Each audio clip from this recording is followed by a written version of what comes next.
Thinking about moving to St. Simon's Island? Today I'm going to cover everything you need to know before you move, from schools to neighborhoods for what life is really like here.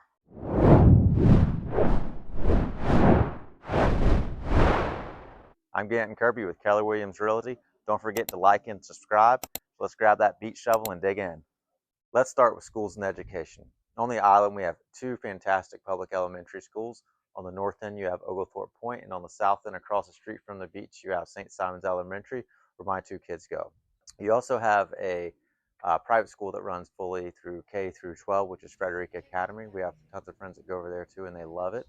And then you also have St. Simon's Christian that goes, I believe, K through 8th grade. Have friends there as well, and everyone seems to enjoy it that we know that attends there. Another really neat thing on the island is that you notice that there's tons of kids that really embrace the island lifestyle, riding their bike to school. My girls ride their bike to school most days and really have a good time with all their friends, and it's really neat pulling up to the school and seeing 40 or 50 bikes out there.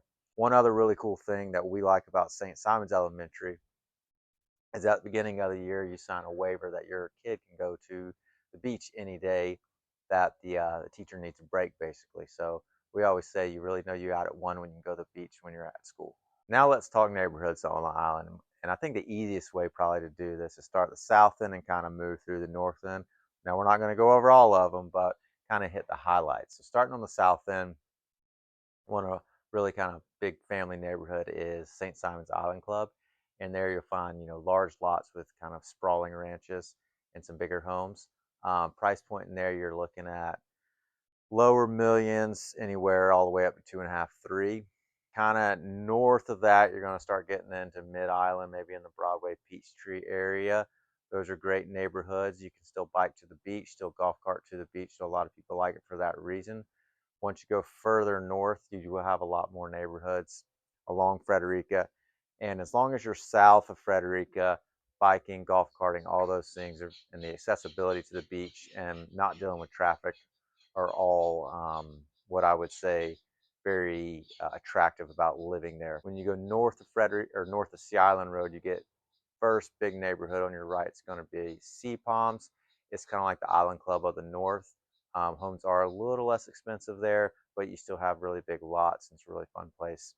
You do have some other neighborhoods on the left side going up Frederica Road, and then kind of another big corridor would be the North and South Harrington area where you have a ton of cluster home neighborhoods.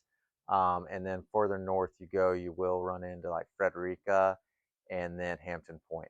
So next, let's talk about commute and accessibility. I think one of the biggest misconceptions about when you move here is it's going to be hard to get anywhere, and that couldn't be farther from the truth. When I used to live in Atlanta, we used to have to, allocate at least 3 or 4 hours to go to Hartsville Jackson to take a flight. Here, if we're leaving out of Jacksonville, we normally leave St. Simons about 2 hours before our flight leaves, knowing it's just at an hour to get to the airport in Jacksonville. And because it's not that huge of an airport, and they do have a deck that attaches directly to the terminal, you really can park and walk right in and be through security in probably 15 minutes. You also have the Savannah Airport, which is about an hour and 15 minutes north. Having Jacksonville and Savannah are nice options because that does allow you to price shop. And then Justin Brunswick, which is about a 15 to 20-minute drive from the island, we have 2 flights a day to Atlanta, which, as you know, you can go anywhere from the world from there. So as far as accessibility, it's one of the easier places, in my opinion, to get around. We have a lot of friends that work in DC, and they're up and back every week with no problem. So now let's talk about kids sports, one of my family's favorite activities. If you're thinking about moving here and your kid might not have enough competition, we have an incredible rec department on the island. Basically starts from age 3 and runs all the way to age 9, where you'll stay on the island and play your games. We also have travel teams that play out of Brunswick and out of Jekyll Island. My daughters currently are in the Jekyll League and the St. Simon's League, and my 3-year-old son just finished his first season of Little Kickers. One of our kind of favorite activities of the year is the opening day baseball parade and softball parade, where all the kids meet down in the village, and we have a quick parade down to Mallory Park. It's really family fun event. The sports scene here is something that has been really, really enjoyable and really impactful for my family. Great way to meet a bunch of other parents with children your same age. So next, let's talk about the outdoor activities, which makes living here so special. Everything's so easy to get to that, a lot of times you might save that activity for the weekend, but here you also find yourself sometimes playing hooky from working, maybe hitting the golf course up on Thursday, Friday, hey, sometimes Wednesday. One of our favorite things to do as a family when we first moved here is we'd, leave at 3 or 4 on Friday afternoon and take the boat to Jekyll Island. We then, get there, hit the beach, hang out for a couple hours. That's also a really fun thing to do on the weekend, and you'll meet up with other families. Go island hopping. You can go to Little St. Simon's, Jekyll again, or you can go down to Little Cumberland. You basically anchor up right on the beach, hop off, and have a good beach day on a very, very secluded beach. Obviously, with boating, you can also do fishing. It's world-class fishing around here in all the rivers, everything from redfish to trout, tarpon. And then obviously, with the beach, you also have surfing and paddle boarding and sailing.